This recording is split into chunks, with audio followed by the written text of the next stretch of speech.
Syed Saddiq gesa parti politik berdamai. Selepas perutusan khas, Kit Siang hentam Perdana Menteri. UMNO cadang Barisan Nasional Perikatan Nasional beri laluan pada warisan. Najib gesa Menteri PAS didakwa.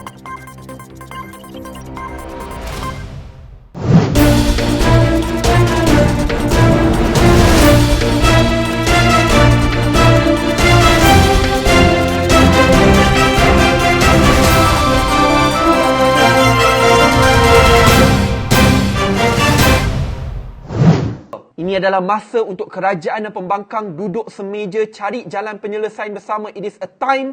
Ikatan Demokratik Malaysia atau MUDA mendesak tempoh perdamaian antara parti politik susulan wabak COVID-19 yang melanda negara.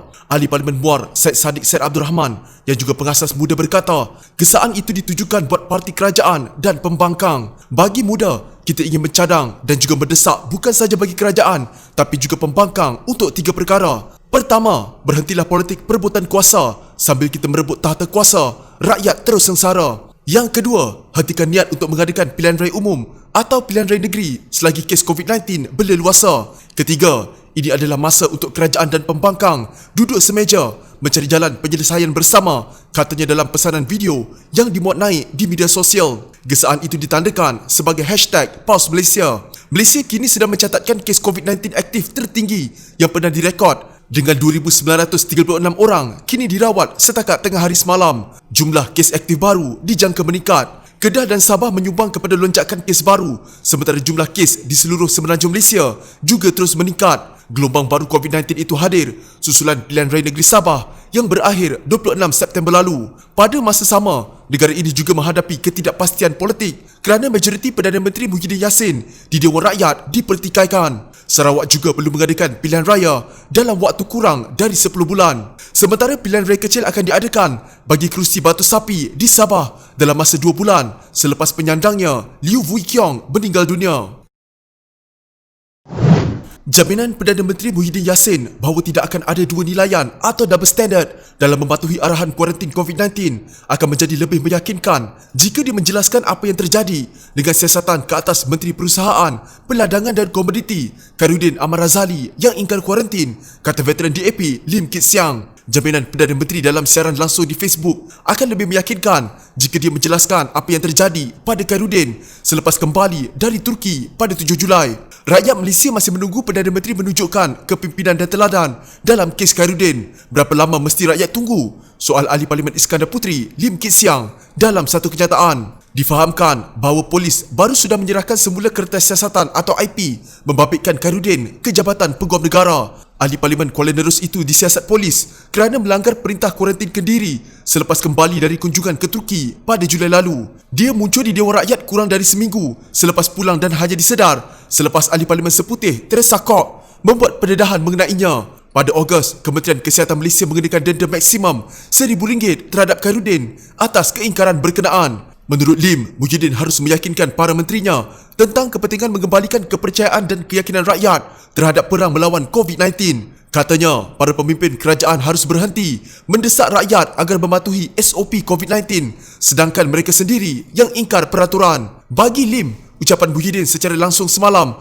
adalah yang terburuk yang disampaikannya sejak menjadi Perdana Menteri pintu belakang pada 1 Mac. Kesan buruk, cemas dan marah segera tercetus di media sosial ketika dia menyebut dirinya sebagai abah dan secara berseluruh mahu menggunakan rotan jika orang ramai tidak mematuhi SOP kerajaan untuk membendung penularan COVID-19. Kemarahan orang ramai dapat dirasakan apabila seorang kanak-kanak berusia 1 tahun dilaporkan meninggal dunia akibat COVID-19, mangsa paling muda akibat wabak di negara ini, kata Lim. Susulan gelombang baru COVID-19 yang melanda negara, Ketua Pemuda UMNO Ashraf Wajdi Dusuki mencadangkan supaya Barisan Nasional dan Perikatan Nasional tidak bertanding di PRK Parlimen Batu Sapi. PRK itu dijangka diadakan susulan kematian penyandangnya, mendiang Liew Vui Kiong dari Parti Warisan. Ini mengambil kira kegawatan penularan pandemik COVID-19 yang makin meluas di negeri Sabah hingga boleh mencetuskan risiko keselamatan kepada rakyat. Cadangan yang sama juga disyorkan kepada semua parti-parti politik lain termasuk Parti Perikatan Nasional bagi mengekalkan status quo kedudukan Parlimen Batu Sapi di bawah Parti Warisan menjelang PRK yang perlu diadakan dalam tempoh 60 hari mengikut Perkara 54/1 Perlembagaan Persekutuan. Fokus ketika ini harus diberikan untuk membendung wabak virus COVID-19 daripada terus menular di samping membantu rakyat menangani keperitan hidup yang terkesan dengan kegawatan ekonomi akibat pandemik yang tiada berkesudahan, katanya dalam satu kenyataan di Facebook. PRN Sabah yang diadakan pada akhir bulan lalu telah mengundang kemarahan masyarakat terutamanya di media sosial dengan kebanyakannya menyalahkan ahli politik kerana didakwa bertanggungjawab atas lonjakan jumlah kes positif COVID-19 baru-baru ini susulan aktiviti berkempen di situ. Semalam, sebanyak 691 kes baru kes COVID-19 dilaporkan yang merupakan jumlah tertinggi pernah dicatatkan di Malaysia. Kes paling banyak direkodkan di Kedah 397 kes, diikuti Sabah 219 dan Selangor 38. Ia kemudian diikuti oleh Perak 8 kes, Negeri Sembilan 7, Johor 6, Sarawak dan Pulau Pinang dengan 3 kes serta Putrajaya, Terengganu dan Labuan masing-masing dengan 1 kes. Dalam perkembangan sama, pemimpin veteran DAP Lim Kit Siang berharap parti politik bersetuju dengan cadangan supaya warisan diberi laluan bagi mempertahankan kerusi Parlimen Batu Sapi tanpa perlu diadakan PRK.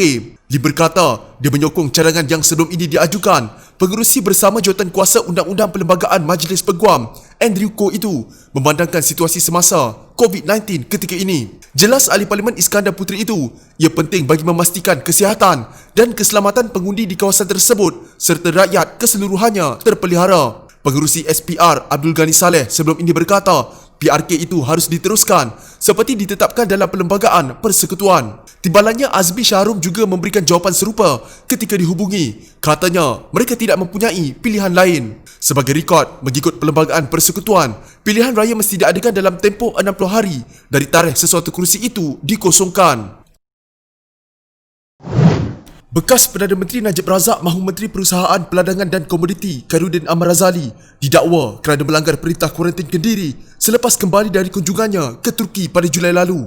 Najib berkata, isu tersebut menyebabkan kebanyakan rakyat tidak berpuas hati kepada kerajaan dan memberi ruang untuk pembangkang mengambil kesempatan. Biar mahkamah putuskan dia salah atau tidak atau apa hukumannya, saya difahamkan Kementerian Kesihatan Malaysia KKM atau Jabatan Immigration terlepas keluarkan arahan kuarantin mandatori pada dia, katanya menerusi kenyataan di Facebook. Menurut Najib, isu pelanggaran kuarantin Kediri wajib yang dikaitkan dengan Khairuddin itu harus ditangani dengan tuntas agar ia tidak terus dijadikan modal pembangkang. Kata Khairuddin yang dianggap antara ulama kanan PAS, masih boleh merayu jika disabit bersalah dalam perbicaraan nanti. Jika kalah masih boleh rayu, hentikan modal propaganda Pakatan Harapan sebab saya dah bosan tengok Kit Siang buat puluhan posting bagi isu yang sama. Jelasnya merujuk kepada pemimpin veteran DAP Lim Kit Siang. Najib turut menuntut Lim supaya turut mengkritik Menteri Besar Selangor Amiruddin Syari memohon maaf kerana melanggar perintah kuarantin di rumah. Amiruddin sebelum ini berkata dia bertindak demikian kerana terpaksa melihat secara dekat krisis bekalan air di Selangor, ekoran pencemaran di Sungai Semenyih. Dia juga sudah disahkan negatif dalam 2 ujian saringan COVID-19. Pagi tadi Malaysia Kini melaporkan pihak polis sudah menyerahkan semula kertas siasatan membabitkan isu Khairuddin ke Jabatan Peguam Negara. Pada Ogos lalu, KKM telah mengenakan denda maksimum RM1,000 terhadap Khairuddin atas keingkaran berkenaan. Sementara itu, Najib turut mencadangkan beberapa perkara susulan peningkatan mendadak kes baru COVID-19 akhir-akhir ini. Ahli Parlimen Pekan itu berkata, kerajaan harus melaksanakan Perintah Kawalan Pergerakan Diperketatkan PKPD bagi kawasan terlibat dengan kluster Meru dan melarang sekatan perjalanan di Semenanjung Malaysia bagi semua kenderaan bukan komersial selama 2 minggu. Dia juga menggesa moratorium pinjaman bank dilanjutkan secara pukal bagi seluruh Sabah selagi masih dalam PKPD. Galakkan semua majikan swasta untuk benarkan pekerja-kerja dari rumah. Arahkan semua pekerja kerajaan dan syarikat berkait kerajaan untuk kerja dari rumah jika tidak diperlukan berada di pejabat. Benarkan premis-premis makanan untuk buka meja di kaki 5 atau luar premis tanpa didenda sebab risiko penularan lebih rendah jika makan di luar atau open air, tambahnya. Mengenai penutupan semula sesi persekolahan, Najib berkata, jika kerajaan enggan, Kementerian Pendidikan tidak harus menghukum pelajar yang tidak mahu ke sekolah kerana bimbang dengan penularan wabak itu. Jika anda mempunyai gejala seperti demam, batuk dan sesak nafas, jangan berlengah untuk terus ke klinik atau hospital bagi menjalani ujian saringan. Bersama kita tangani wabak COVID-19.